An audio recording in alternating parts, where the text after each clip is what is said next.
Good evening, everyone. Today is Monday, November 24th, 2025. I've got just before 7 o'clock, so I hope you'll forgive me if we get started a few seconds. There it is, 7 o'clock. So we'll call this meeting of the Committee of the Whole to order. We will get started first with items from the Department of Economic Development. Good evening, Director.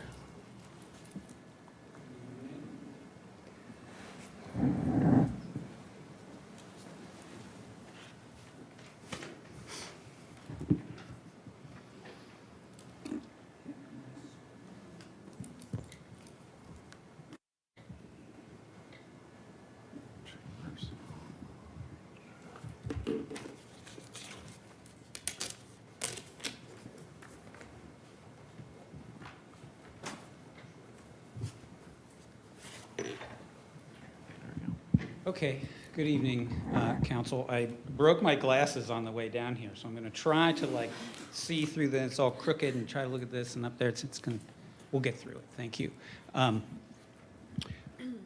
Briefly, two items that are mostly procedural in nature, I would say, not necessarily very substantive, because they're mostly just a replication of things that have happened in the past.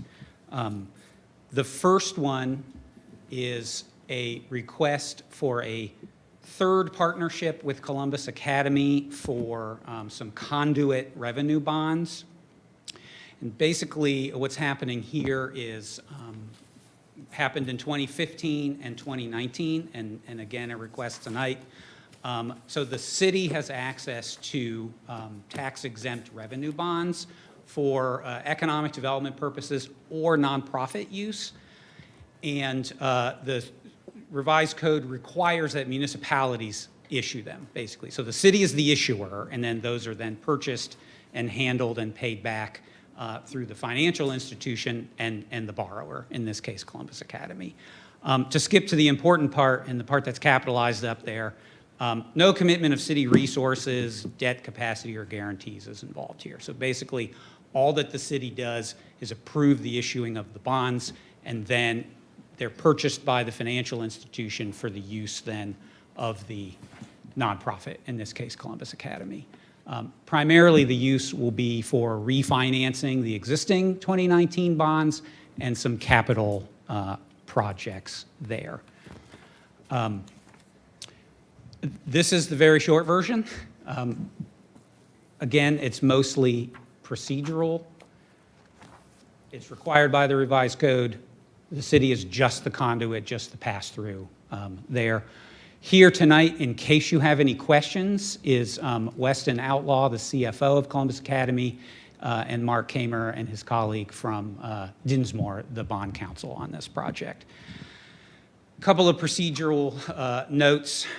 We are asking, in this case, for an emergency in order to meet the January 1st, 2026 closing date for the loan or for the bond, because there's a required public hearing in the statute. So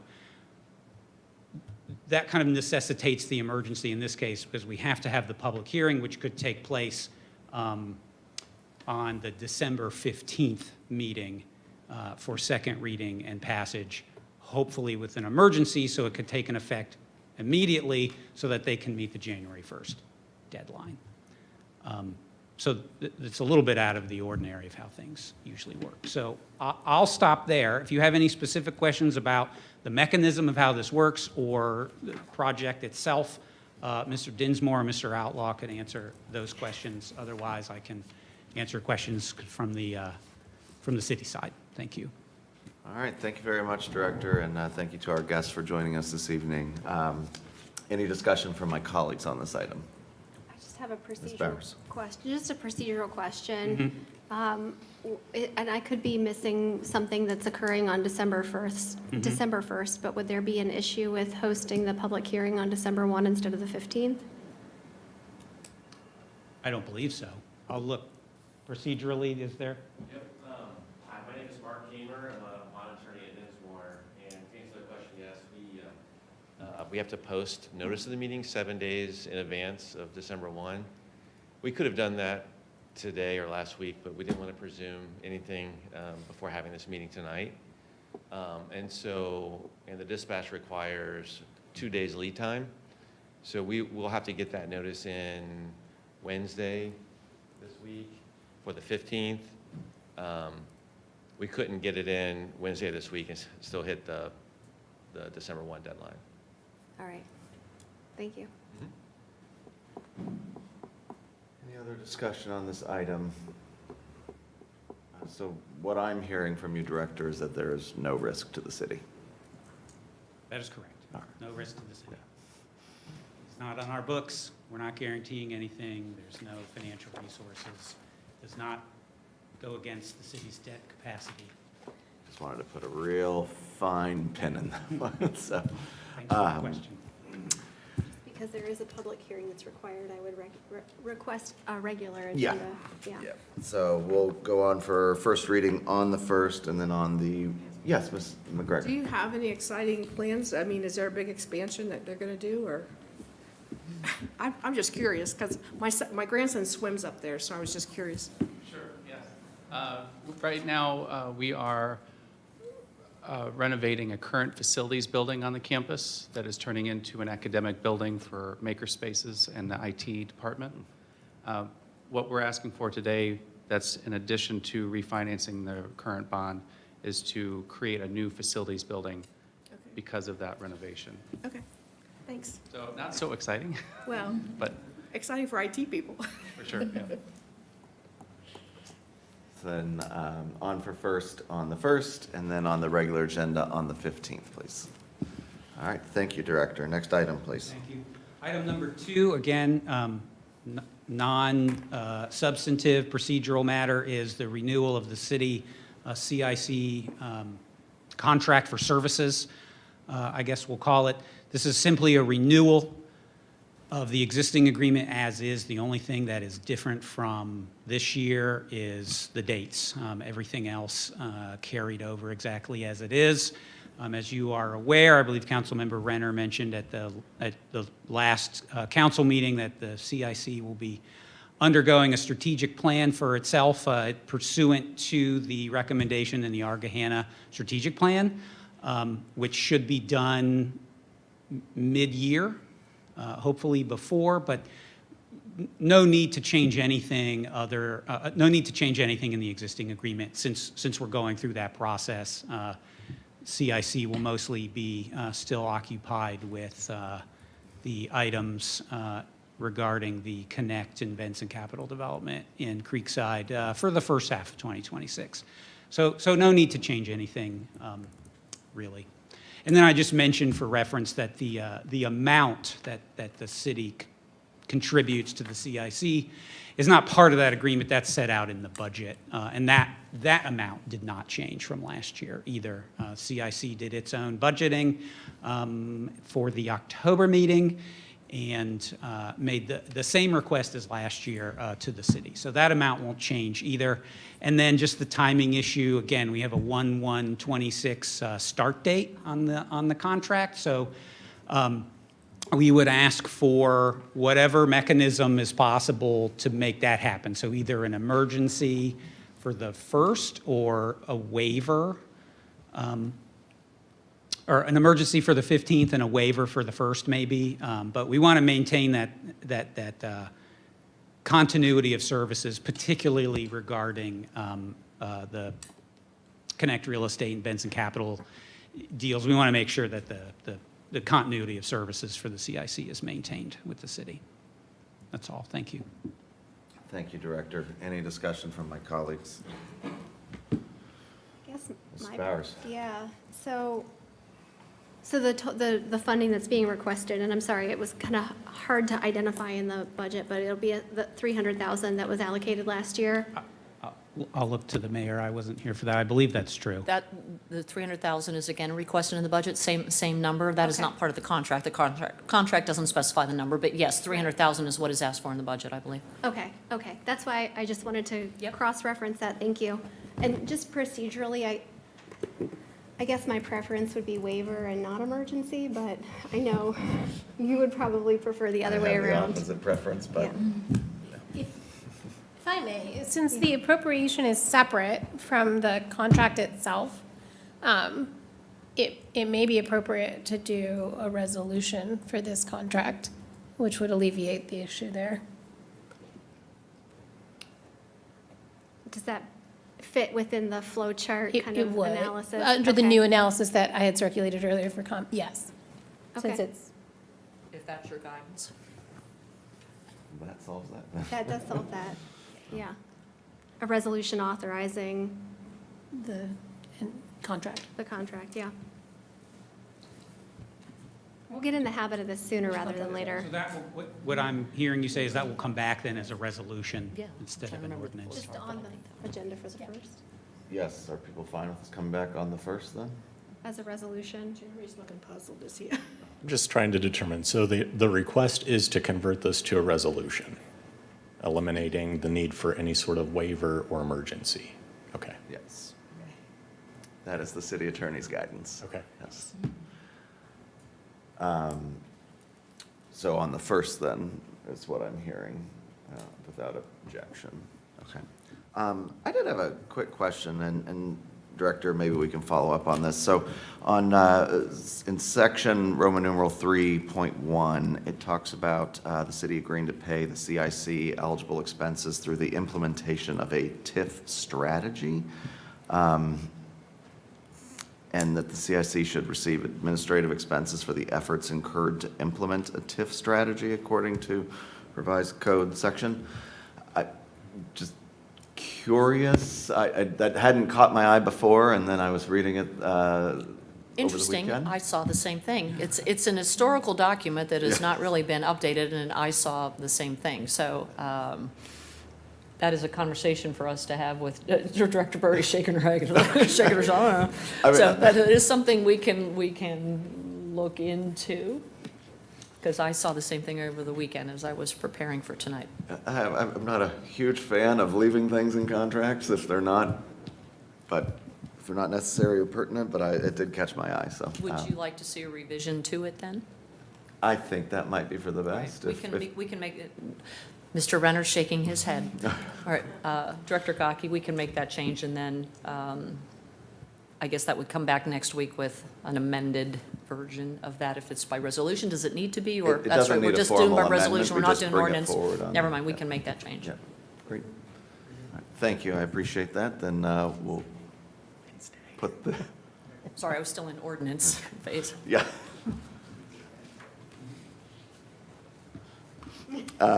And Clerk Van Meter appreciates if you'll have the revised documents by Wednesday. Is it Wednesday? It's Wednesday. Yes.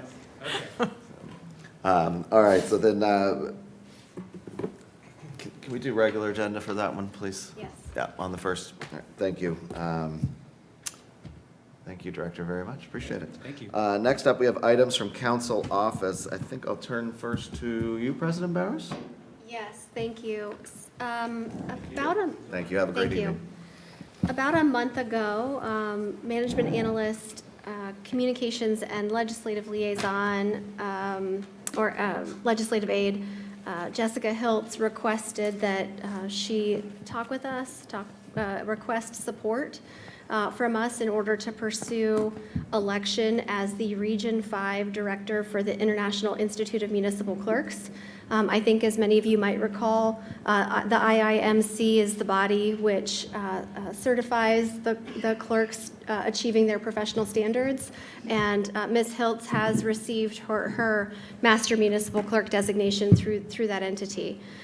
She has indicated, and I've provided to you in a couple of the attachments, that this is a fairly competitive process in order to be selected on a 5-year rotating basis to represent Region 5. And so because Ohio will be coming up in order for the term that would, I guess, basically run next year, beginning in 2027, she asked if we would support her candidacy for that. So what you have in front of you are a letter from Ms. Hiltz. I've also included an email that includes a few more details that she provided a month ago. And then I've also prepared a draft support letter that, if there's no objection, I'd like to issue on her behalf. Thank you. President Bowers. Any discussion from my colleagues? Sounds like a good idea. Thank you. Yes, thank you, President Bowers, for taking charge on this. And thanks to, of course, Ms. Hiltz, but all of our council office staff for their efforts every day. And it's nice to see Gahanna hopefully represented on, well, across the country on an international stage. So, yeah, wonderful.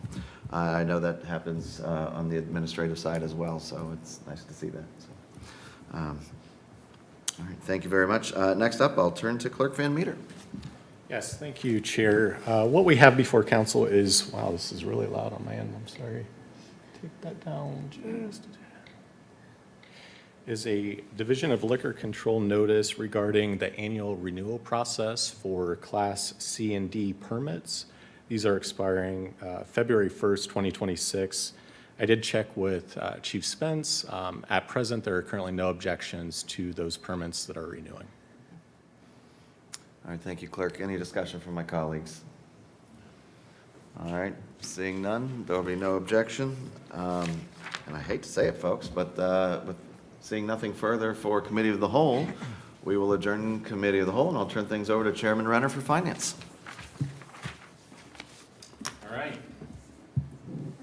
Are you ready? I want to go ahead and call to order our Finance Committee meeting for November 24th. Miranda, stage is yours. Good evening. So this evening we have Clerk Van Meter has the council presentation, City Attorney Tamara Larison, and then we'll get to public service and engineering. So the questions submitted for council are after Clerk Van Meter's, and then the questions submitted to the administration are at the end.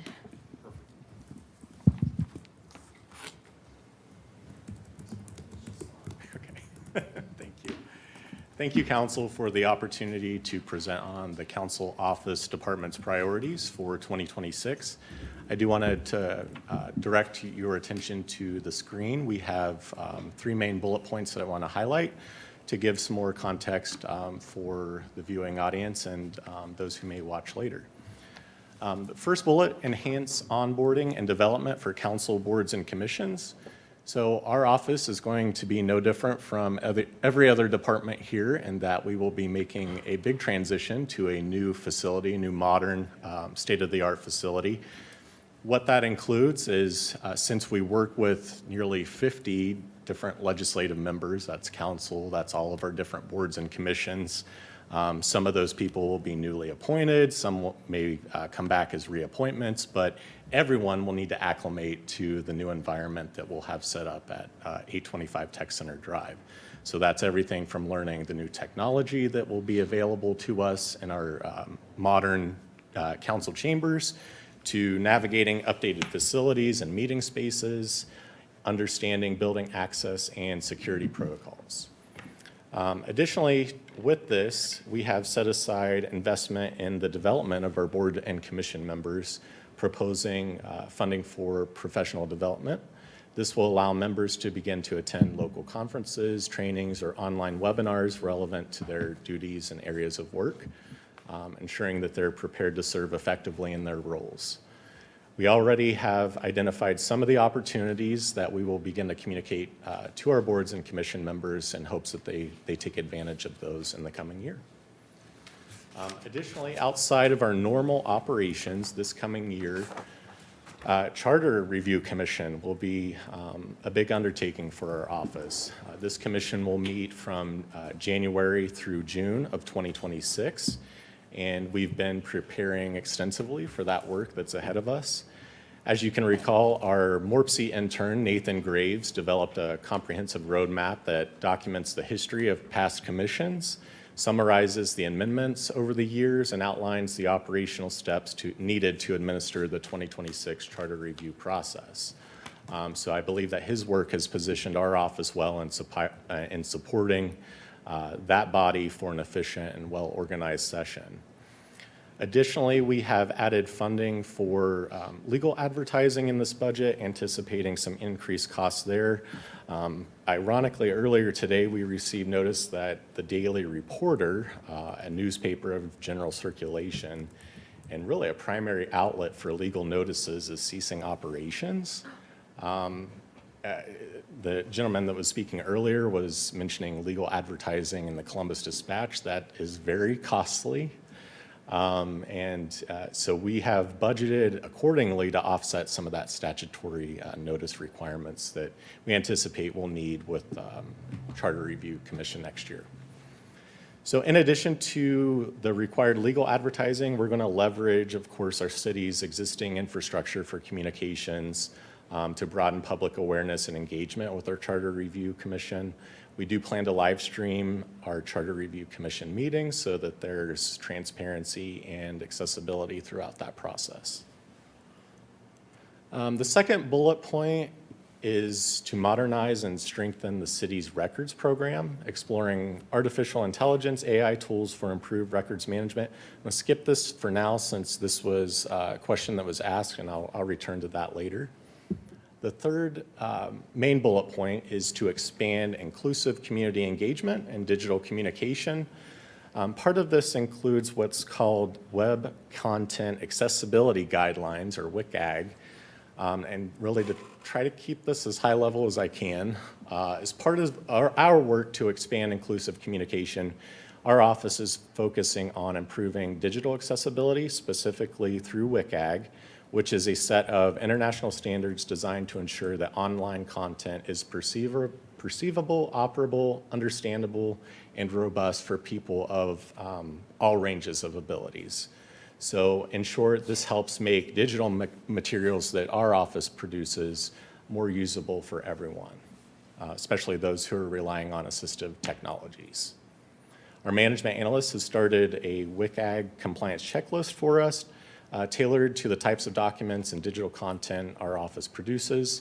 I've asked her for several next steps to help us understand what implementation of that would look like for our office, which could be a list of tools, whether it's free or paid, that could support our compliance, which would involve taking different screenshots and examples showing where our current content could improve.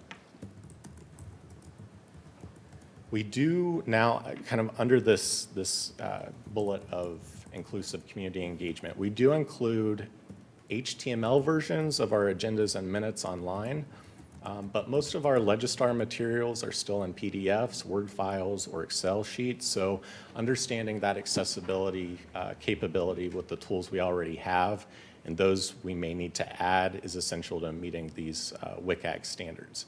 And I'll also note that this works directly, actually it aligns with the recently adopted strategic plan. Under the goal for the city of connecting our community to be a welcoming, accessible community that fosters a sense of belonging, promotes active living, and celebrates shared experiences.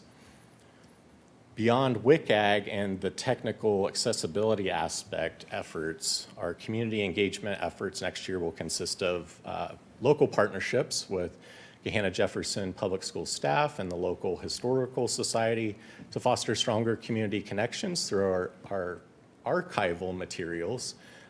We have already initiated some partnerships with these community groups for presentations next year that'll highlight key pieces of the city's history and bring those stories alive. So that's all I want to say at this point, give you a little bit of a teaser, but a lot of really exciting stuff that our office is looking forward to showcasing. All right, thank you, Miranda, for the next slide. The questions, I guess before we get started with this first question, I did want to highlight the text that was in the budget narrative that kind of gives a little bit more context for those tuning in. So on page 59, where our office is discussing the challenges and opportunities, I did note the city continues to experience a growing number of public records requests, underscoring both the community's desire for transparency and the need for expanded capacity. While timely and thorough responses remain a priority, additional support is essential to manage complex reviews of exemptions, redactions, and evolving case law. Strengthening staff and officials' expertise through targeted training in public records management will be critical in continuing to meet these obligations. So with question one, the targeted training in public records management, is this happening? If not, what funding or other support is needed to make this happen? So targeted training on public records management is happening, particularly around the fundamentals of records retention and disposal. So each department within the city is designated a records liaison who works directly with our records coordinator. That's Deputy Clerk McGuire. Together, they ensure consistent application of the Records Commission's Records Management Manual, which covers everything from what records are public or exempt, the records life cycle requirements, organizing and naming conventions, improving RC2 retention schedule descriptions, proper storage, security, and file formats, and the required forms for disposal or transfer. So this foundational training is ongoing and it's embedded within departments. Where we see the need for expanded targeted or advanced training is in the more complex aspects of public records management, particularly, again, with the exemptions, the redactions, and the changing case law, trying to keep up with that. So to support this, Council Office has set aside professional development funding for advanced public records courses that we can take through IIMC, Nagara, specialized consulting firms in this area. We can also host periodic workshop sessions that could be led by either in-house counsel or external legal experts focused specifically on those case law updates and some very complicated records handling scenarios. So we do have the funding to do this. The challenge is capacity, existing workloads, rising request volume, and those state level changes that make it difficult for us to onboard, to train, and to retrain staff to keep with the pace that the work demands. So that's why this item is highlighted as both a challenge and an opportunity for us. It's important for us to emphasize that managing public records isn't the responsibility of a single individual here. It requires the active participation of all of us in the organization. So I want to kind of conclude with a little bit more context for the challenge on this part. So I believe every budget cycle I've reported to council the increasing number of public records requests, right?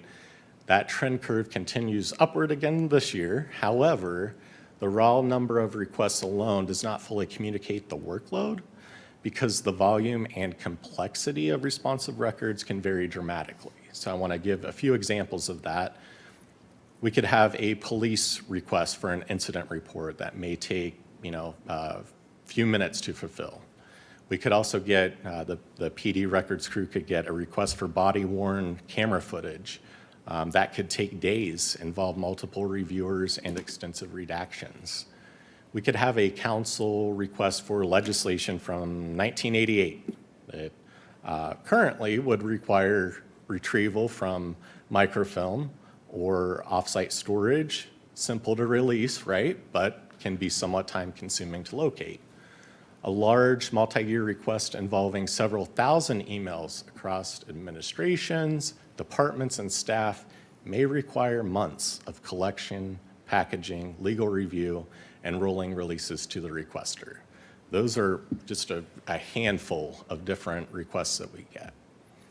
So while the request count is increasing, the time and labor required per request varies widely, significantly impacting workload. So our office does believe there is opportunity out there for AI to play a role in these scenarios, which kind of leads into the second question, modernization and AI tools for indexing, redaction, and search. Has funding been identified for this? At this time, no. Because quite frankly, we're still in the information gathering stage on what that can look like for us.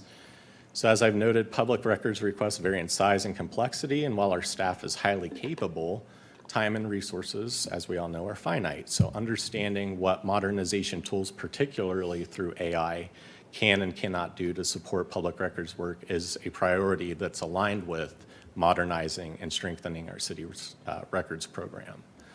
So our office is actively learning about available options. Just last week, we hosted a one-day academy for the Ohio Municipal Clerks Association. These sessions focused on records retention in the age of AI. AI in local government, tools, worries, and practical use. The sessions included respected practitioners from Ohio State, the Ohio Attorney General's Office, and private consulting firms.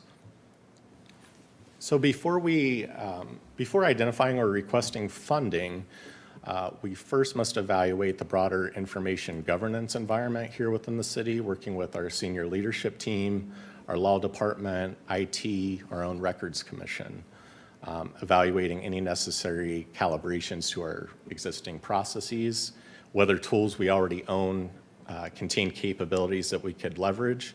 An example of what I mean here is part of our modernization effort with our processes is identifying whether the systems we own have features we can use more effectively. We're looking for those quick wins first. A good example of this that we recently implemented, we added in next request just this past month based on a request from our friends in PD Records. When a requester would type in a term like traffic or crash or accident, a little yellow notification box would pop up within their screen right during that moment that would direct them to the State of Ohio's online crash report portal. This reduces unnecessary requests to the police department and guides residents more quickly to the information they're looking for. In just the past month, that alert has been viewed 661 times. So it's suggesting to us that it is being seen and likely used by residents before they submit a request to our office. So this is exactly the kind of low to no cost, high impact improvement that helps ease workload pressures. So again, we're asking, can we leverage more of this? Another thing I wanted to bring up, because I think it's important for you as policymakers to kind of understand what us as records managers are trying to navigate in the age of AI. And this is kind of a mind-blowing thing, but another consideration that was raised at just last week's One Day Academy, and something that our office has been thinking about, is the emerging possibility of AI-generated public records requests. The concern is not theoretical at this point. And what I mean by this, I don't mean someone just puts a request in ChatGPT and asks for some revisions and clean up and then sends it to us. What I mean is, as AI tools become more accessible, it is increasingly feasible for someone to script or automate large volumes of requests and submit them through public portals without a human ever actually reading or sending each one. So it raises a lot of important questions for our office, which I won't get into here, but our evaluation of AI and how it fits into the overall public records management realm is about us in the office being proactive and understanding how AI may change both sides of the interaction. So not only how we may use AI to assist with records management, but also how AI may be used externally in ways that could affect our operations. Whew. Okay, so all of this is to say that only after coordinating with our internal stakeholders and subject matter experts will we be positioned to identify whether a funding request is warranted. It's a situation where we're building the bicycle while we're riding it, right? We're improving the city's record systems and governance while still handling that rising volume of complex and real-time public records requests. So I hope that is helpful. I'm definitely available if there are follow-up questions to that.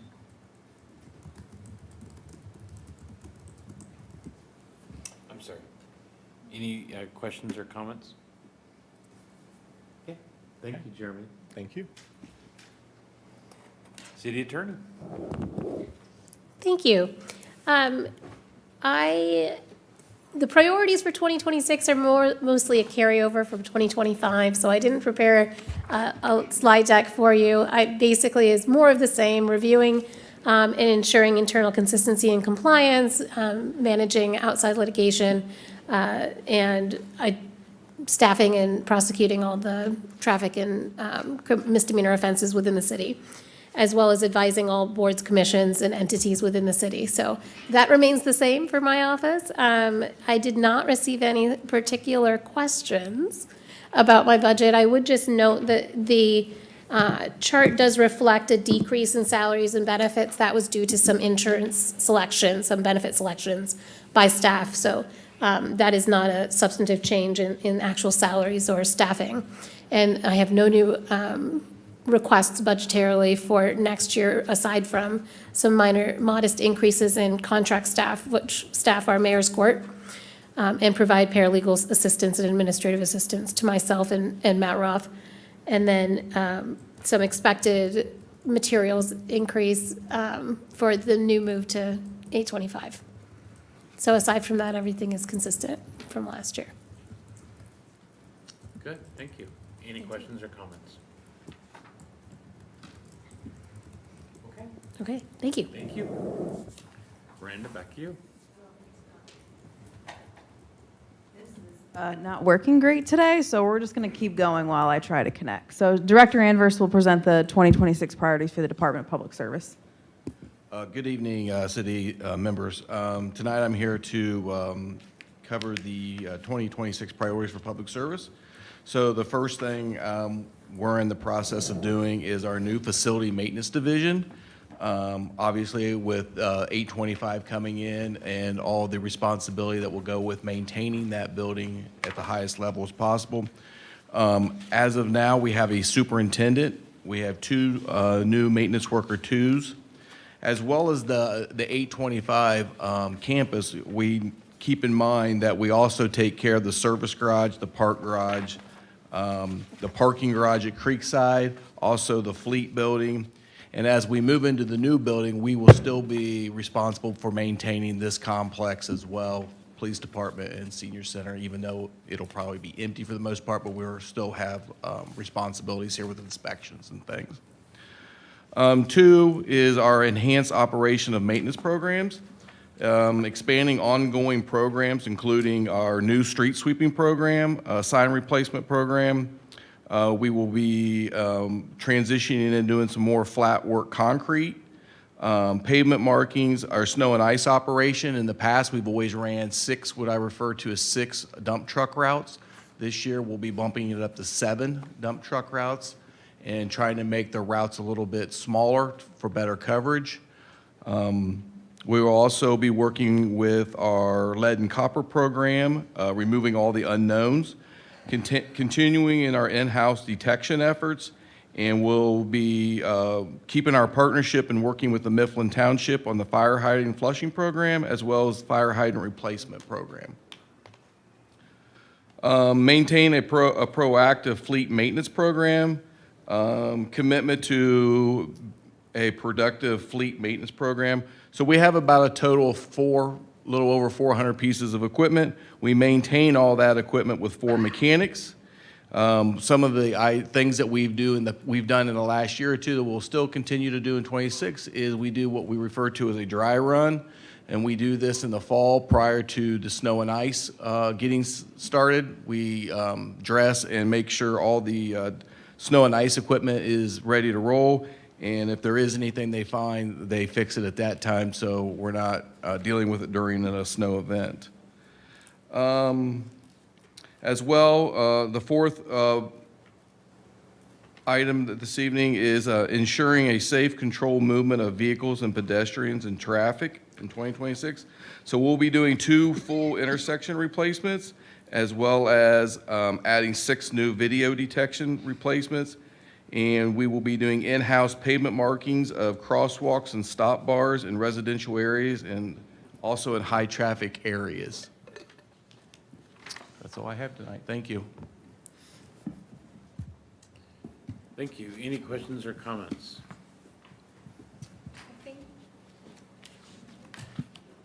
There were, There was one question, and Senior Director Schultz will address that after the engineering priorities for public service. Keep rolling. could I ask just a quick follow-up question? The intersection rebuilds, where are they located? The first one will be at Agler and Imperial, and then the other one is the Hamilton Lincoln High School in Gary Lee. It's actually a school project, but we'll kind of oversee the inspection and stuff. When I say complete, those are complete rebuilds from cabinets to new traffic signals, wiring, all the interactions that go with that. is there going to be realignment? The Gary Lee, yes, I believe there is a realignment. Just to make sure, we're talking about traffic control systems, not the actual roadway. Correct. Oh, thank you. This is a traffic Yeah, I signal. Okay. I kind of figured that's where your head was. So just retiming, basically? Yes. Okay, on your control devices. Signal heads, traffic cabinets, the stuff inside the box that makes the light turn from green to yellow to red. Okay. Yeah. What was the first one? You said Gary Lee. What was the other intersection? Agler and Peril. Oh, thank you. Any other questions? Thank you. So from an engineering standpoint, the priorities, I think our slide will change here. I've kind of maybe reorganized it a little bit from what's maybe in your book a little. So I have broken it up into transportation and mobility, utilities, and then I have an other category here. Those are largely transportation, mobility, utilities, right-of-way administration, and then also private development. Those are the four major sectors that the engineering department works in and around. Just to start on the transportation side, right? So as the slide indicates, bullet number 1 here is we're going to continue to work on the comprehensive transportation and mobility plan. That will come before you folks here as a continued process in the first half of 2026. So there'll be further presentations in those types of activities, very similar to what took place during the strategic plan process. Those meetings here at council or updates here at council will become more timely as we get into the new year. As that plan gets adopted, right, the next step there is basically to take some of those recommendations, most of those recommendations, and then ultimately program those into the CIP, into the capital improvement plan, ultimately for resourcing, financing, right, to take care of those projects as identified. It's implicit in that one of the bullets here is to continue to improve the accessibility throughout Gahanna's public spaces through the implementation of an active transportation plan in coordination with the ADA transition plan. The active transportation plan is one of the documents, one of the guiding documents that is being utilized by our consultants and by our engineering team in order to inform the comprehensive transportation mobility plan. So those things kind of happen in unison. Obviously, one of the biggest programs that I'm sorry, if I'm looking at the bullets up there on the screen, one of the things in the engineering plate is to conduct an evaluation and optimization. This is the signal timing, Ms. Bowers, as you just indicated, right? So this is how long does the light stay red? How long is the delay for a pedestrian to get across the street? So basically looking at all of the signal timing, in large part up and down Hamilton Road here, and then also up and down Granville Street, obviously those two being our two main corridors. As Mr. Anvers said, right, there's going to be actually a new signal on Hamilton Road here. How does that get timed in and sequenced in appropriately as the new high school opens up and we understand what those new traffic patterns look like? Obviously, that type of work should take place across the entire network, right? So the item inside of the engineering budget right now is to understand the signal timing across the entire city at all of our 41 signalized intersections, not just the two corridors that I just referenced. We do have a number of joint projects that are taking place, and I think this also goes to the question that's asked as to competing priorities and such. One of the things that I'll note right up front here is that a lot of engineering projects and a lot of projects just overall are multi-year efforts, right? But there are also some competing projects, if you would, and competing might be the wrong word, but other jurisdictions that touch us as an example. Right, one of the biggest projects that's going to actually open up this week or next week is the I-270 bridge over Hamilton Road, right? We know that as an ODOT project. It is an ODOT project. They're the ones who are resourcing it, contracting it, ultimately funding it. Obviously, we have a key or a part of the puzzle there, right? But that's an ODOT project. It still takes our resources. We're still involved in that particular project, but we're not managing that project from a day-to-day standpoint. And there are a number of those types of projects throughout the city. We'll talk about the Wind Ridge Bridge replacement, right? That's an ODOT project.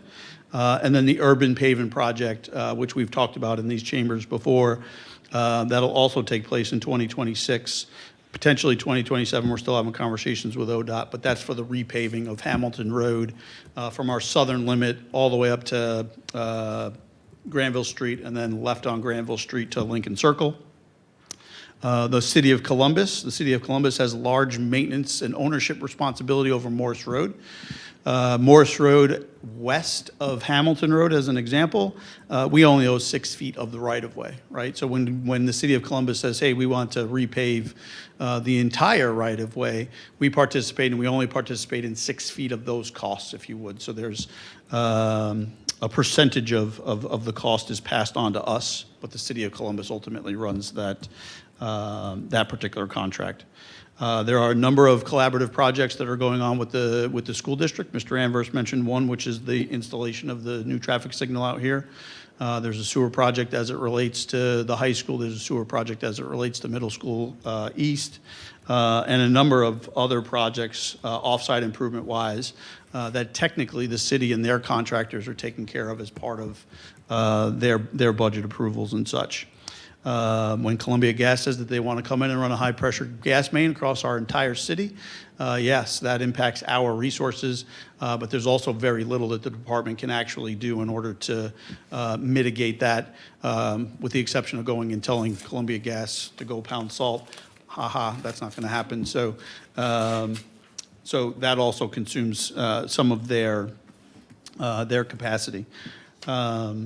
And then to just keep going down our little list here, ensure the reliability and effectiveness of operating our utility networks. Obviously, we operate our water, sewer, and storm sewer systems. Holly Boyer, I'll point her out. She's our new senior utility engineer in the audience tonight. Holly's been with us since, I think, the beginning of September. Is that right? Right, and she's getting her hands around the elephant. I've told her on a number of occasions that she doesn't need to eat said elephant in one bite, but she's trying her hardest there, which is great. And some of the things that we are looking at, obviously, I believe coming before you guys next committee meeting on the 8th of December is going to be the contract to construct the Taylor Road Waterline project. And then there's a couple of things that are still on our list here as it relates to the design for the Farm Creek Sanitary Lift Station as another example. Again, a lot of what we talk about here and a lot of what's on their plate is capital related, not necessarily operating, but it is obviously dominating their priorities year over year over year. And then some of the other things that are on the list that are a little bit more ancillary, right, is the revision and code updates for both chapters 9 and 11. You would see chapter 11 as the zoning code, which like that's Mr. Blackford's section. Not really. There are some actual stormwater stuff in that particular section. And we're in the process of looking at both of those code sections and making some adjustments. And in large part, the item that Mr. Blackford was here talking about last week when he was talking about process improvement and really investigating how we can, reshape what it is that the city does, not his department, right? He didn't say his department. What he was referring to was the city, how the city actually permits the variety of different projects, whether it's a private development or whether it's even one of our own projects. And then obviously, there's a couple of other smaller priorities on their list, one of which, again, plays into what I just talked about, but that's exploring alternative project delivery methods. How do we do the rinse and repeat, if you would, a little bit more effectively than maybe we've done in years past? So, yes, there are a lot of priorities inside of the engineering department. There are a lot of priorities that they don't. Miranda, if you were to go to the question here, right, I think that the question largely was, love the delay. It actually hasn't timed out on us yet, so that's good. But how will this list be accomplished, right? And I think one of the parts of the fuller question was, how are things prioritized? It may look like some of these things are competing priorities. The reality of it is yes, you're correct that there are some competing priorities, right? But we do have, a senior utility engineer who's basically in charge of utilities. We have a senior transportation and mobility engineer. You'll also hear from Paige. You guys know Paige on the 8th as well on one of those contracts. And then we have two younger folks who administer our right-of-way. And then on our private development side, right? So the department at this point is healthy in how it's resourced. They are churning through the work. I think that one of the parts and pieces that I've challenged them with personally is making sure that next year's CIP is a little bit more fully developed, right? So that we can begin to understand what these competing priorities are and get these things sequenced in a logical and a prioritized way that makes eating said elephant that I've already referred to a little bit more easy on everybody, right? Because there's not a single project, and I think this is where I'll land on this particular question. There's not a single project that runs through the city, whether ODOT is managing it or whether or not the city staff are managing it, that does not consume a human resource on the city side. And we're very conscious of that, and we understand the impact to staff. And make sure that, there is a little bit of balance. So with that, I do know I'll move over to our second question on page 107 when it relates to the Oklahoma Parks and Service Garage complex out at just north of Friendship Park.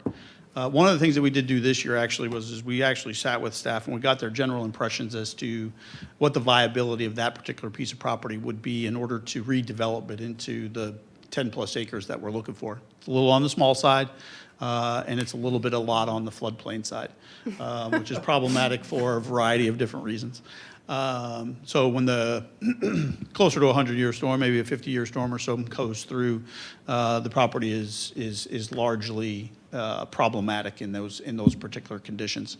I do think, as I play it in my head and as in charge of the facility master plan and such, it is probably a property that we need to continue to look at and see, through the talents of some good designer, whether or not it is something that could be utilized. We do have $100,000 in the capital budget as it relates to facility-related work. This is one of the intentions of this particular item, which is really to dive into a property and basically say, does this property work for us or does this property not work for us as it relates to, in large part, the service complex. That money could also be used for what happens on this particular property as another example. We've not necessarily looked at, one of the challenges with a lot of what the city owns, it's either very active parkland or it's very active in the same exact condition that I just referred to as active in the flood zone or floodway even.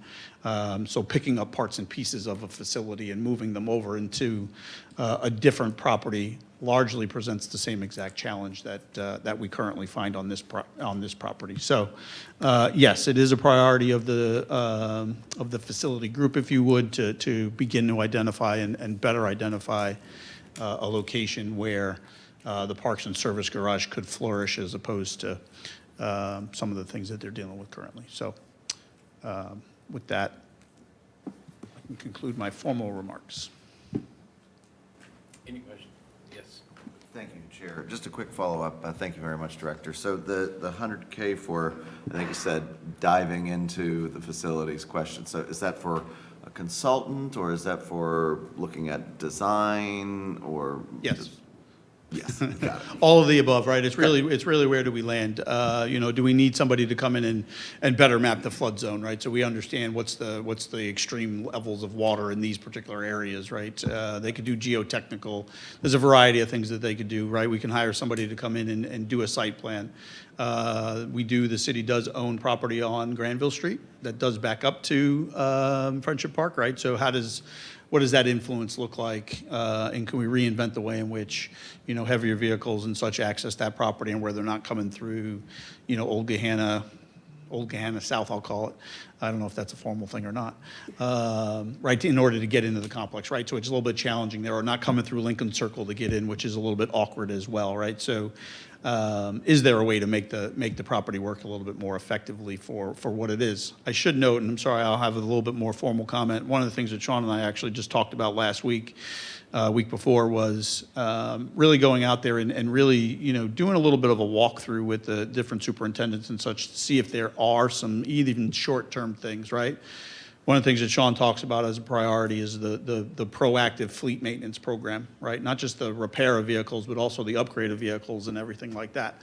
One of the things that we're very conscious of is sometimes we're buying a, $200,000 snowplow, and unfortunately, at this moment, it has to sit outside. So we're also investigating ways in which we can get some of these expensive pieces of equipment under better cover and stuff like that. So I think I answered your question, but I got a long way around the horn there, sorry. So what I'm hearing is unspecified, but Yes, sir. for general exploration of finding solutions. Correct.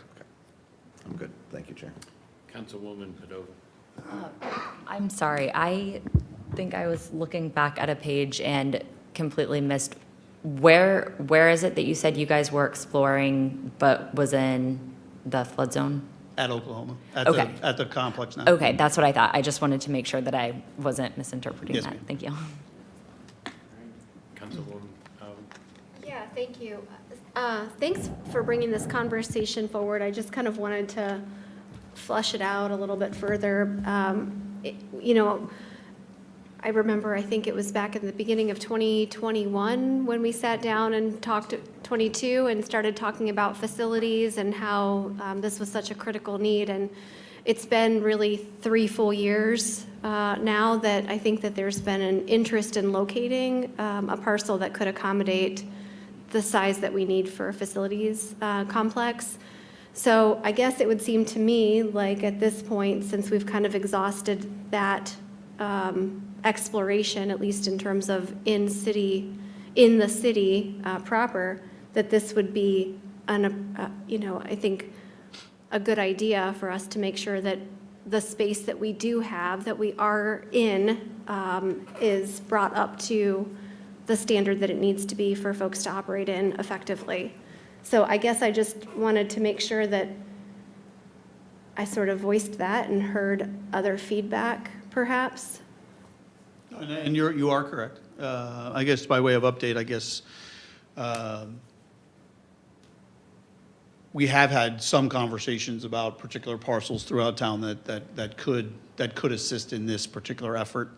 Whenever private development pressure happens upon said parcels, whatever we're investigating, the city always, not by policy, right, that would be the wrong way to say it, but by practice, always backs away, right? So when all of a sudden we get a lead and all of a sudden we were maybe even in active negotiations, we cut off those negotiations because obviously there's private development pressure, and in many instances, we'd rather see that take place on a particular parcel than our own non-taxable use, if you would. That's happened on, it's happened on a couple of occasions where we've had to cut off that particular dialogue. So we've also have other potential opportunities where, there are 10 or 12 acres adjacent to the city where we can do a variety of different things as it relates to, some things that Mr. Godke would have to talk about as far as economic development and those things go, and fancy words like JEDs and those things. I don't want to get into those.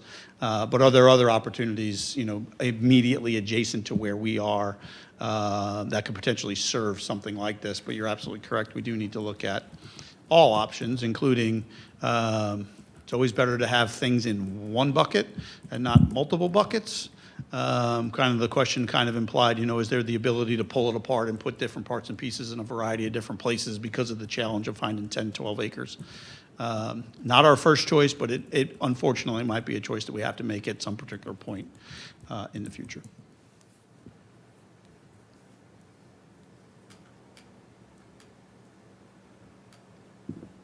I had no idea that we had 10 or 12 acres vacant in the city, that those had been explored. Sure. I'm familiar of, 5 and 6 acre parcels, but I didn't realize there were parcels of that magnitude. So, and thank you for all that information, but, so are you looking at 2026 to be able to find resolution to that and come up with a recommendation, whether we build in place or do something else? Because I think the question really is, it's time to just, move on, right?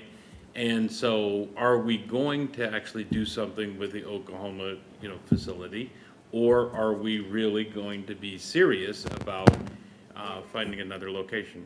Yeah, Oklahoma will not solve our problem, right? I think that's clear. I know that answer. I think, I'll probably say something very unpopular next. Converting parkland into something that serves as a parks and service complex probably isn't necessarily, again, our first choice. I think that in some instances, we probably have to have, at this body, some hard conversations around, what some of our options are, because we do have, we manage over 800 acres of parkland, yeah, and there's many, many acres that are unaccessible to us as it relates to this particular effort. So there are challenges. Would we love to find that solution? Absolutely. Can we get that accomplished in 2026? Very much, hopefully. I think that should be a goal of ours for 2026, to basically say, okay, what are we doing in this particular vein? I do even think that we can have some short-term recommendations for what does happen at Oklahoma, so that we are putting some more expensive equipment under cover and doing those types of things. But are we going to fully understand exactly how we're solving this particular problem in the next 12 months? I think we can make tremendous efforts. I'm not 100% sure that we'll have the full answer, though. And there have been numerous investments and improvements in the employee work condition. So that is much better than when I started. So there's been bathrooms added, nursing mothers' rooms added, there's been offices added, new paint, new tables, new equipment for the employees. So, yeah, that's been done out there as well. Yeah, some of the older lockers that currently serve the police department currently, right? Mr. Guthrie has plans to come and steal some of those so that they can build a more formal locker room over in their facility, as another example to what Director Vollmer was just talking about, right? So to improve the quality of the facility, yes, but does it solve the problem that we have? No, not necessarily. But when you guys go over there, if you were to go over there inside of their break room, as an example, it's a very comfortable room. It's actually a more comfortable room than what we have here in City Hall, actually, over in the service garage, not necessarily over in the Parks garage, right? So there have been those types of improvements that are made to the point where it is at least a comfortable environment, especially if you've been plowing snow for 10 hours and you need to come in out of the cold and, you just want to sit on a nice couch. So those types of things. If I could, ultimately, the overall goal is to have one facility for most efficiency of operation, for team culture, to have everybody working together. Right now, we have a service garage and a parks garage at Oklahoma, and then a fleet garage up by Science and Tech Center. So we're driving vehicles back and forth and pieces of equipment that need to be fixed when they need to be fixed at the fleet garage. The ideal solution for us is to find one location, whether that's in Gahanna, land adjacent to Gahanna, some kind of partnership that we can identify, and we will continue to explore that. We did have those workshop conversations in early 2022. As we know, police and the service complex were tied at 1A and 1B for priority. And then we found 825, and that became the focus. So we're 4 months away from being in 825, Kevin. And I'll say 5 months until we all know that we're all over there. So that is the focus for us right now. But we know that still, the service complex still remains a priority for us. So making sure we understand what, if anything, can we even do down at Oklahoma because of the floodway and the floodplain issues there in terms of constructing any type of new structure. I know just from other conversations we've had around building things in floodways, it's a challenge. So we don't even really know to what extent we could do something at Oklahoma. So those are the types of evaluations that we need to go through as we continue to explore different opportunities in and around Gahanna in terms of what we already own, what we potentially could own. Can we expect that this conversation will then continue forward through the CIP next year? Okay. Yeah, yes. Okay. Mr. Weaver? Thank you, Chair. Just a quick follow-up since we're on the topic, and I apologize I didn't submit the question formally, but the budget book references that to bring the existing complex up to a minimum standard would exceed $1 million. And I'm just somewhat curious as to, I mean, I remember the presentations from 2022, but what would that work entail? And is that something that we would need to be doing regardless of what our hopeful future plans might be for the facility? Because I want to ensure that our staff has adequate facilities. Yeah. I believe that sentence should have been stricken from the document and shouldn't have been published in that particular fashion. I believe that to be an older sentence. I'm not exactly sure how old, but I do believe that, I'll use the salt barn as an example. The salt barn sits right in the middle of the floodway, or I'm sorry, in the floodplain, right? I know Ms. Boyer is probably going to roll her eyes back there right now. It shouldn't be there, right? So what's it cost for us to relocate, even on the same property, the salt barn, right? So there are items on the property that there are somewhat of an unknown, right? You know, in order to build an equipment barn, you know, how big does that equipment barn, even if we can build it on that particular property, how big does it need to be, and then what does it cost? I believe when that number, I think it was a good number, not even that many years ago, even maybe to the point when I did the facility workshops with you guys, when the administration presented all of those findings. We've had that tremendous inflationary spike. And construction just costs a whole lot more money now. I know that I think it says $1 million and then $12 million to build new, right, or something like that, right? You're not going to build a new service complex. It's not going to be a $12 million facility, and I don't even think the renovation of the facility. I think it would far exceed that $1 million number. But that is something that we would better estimate through the use of this $100,000 if we were to build something or do something out at Oklahoma. Yeah. I really appreciate that, and I appreciate the bringing this forward as a conversation, and I eagerly anticipate learning more and hearing more and discussing more in the year ahead, so thank you very much. Absolutely. Any other questions? Just how much, if you add in 181 Granville, how much does that add? If you add in 181 Granville, how much does that acreage does that add to the? 181 Granville, that's between the park and, the bank and the, Yeah. and the dry cleaner. That's about almost a 1 acre parcel, 3/4 of an acre. So it doesn't add a lot, but it's nice and wide. I think it gives you the good breadth in order to create a good means of ingress and egress out of Oklahoma. It backs right up to our particular piece of property.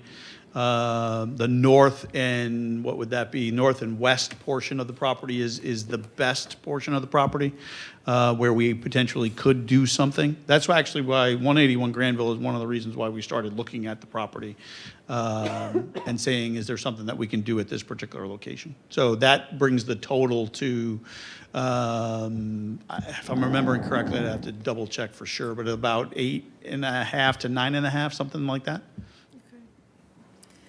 I had another question too. Have they done any additional engineering for like Johnstown and Ridenour with all those apartments coming in? Is that? Yeah, that's part of, so the West Side Utility Project, I realize I just used the word utilities, but part of their scope of work is actually to look at the transportation improvements from James, which will end up going all the way down to Goshen. Yeah, so all those transportation improvements, so at James, at Old Ridenour, at Stigler, at Goshen. And that's part of their scope of work. Okay, Yep. thank you. And you probably just said this, but how many acres would we need for like Dream State? Did you say 10, 12? 10 to 12. 10 to 12, Yeah. okay. Okay. And that's, you know, like New Albany's facility as an example, right? It's technically on about 9 acres of land, but the actual ingress and egress out of that particular property, and then the actual location of the hard surfaces and the laydown surfaces, it's a little bit closer to like 6.5, 7. And basically building square footage and those things, it would seem appropriate that we had a facility that was about that same size. So I think it is a little bit variable, but I do know that we have some things that they don't all even have on that particular site. So like bringing fleet back in with us or into this particular facility, that would be one of the goals and objectives, as the mayor indicated, right? Getting everybody under one roof. And that's why we do believe it's between 10 and 12. Any other questions or comments? Okay.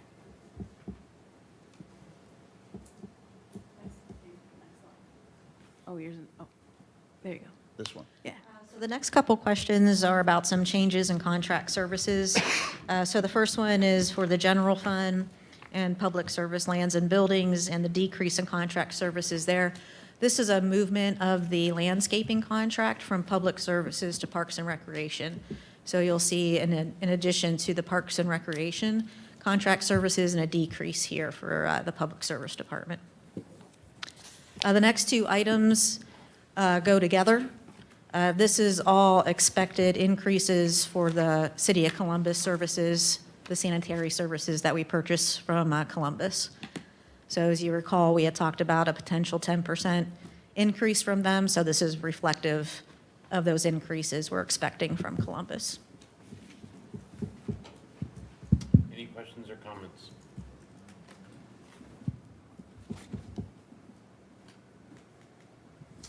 Okay.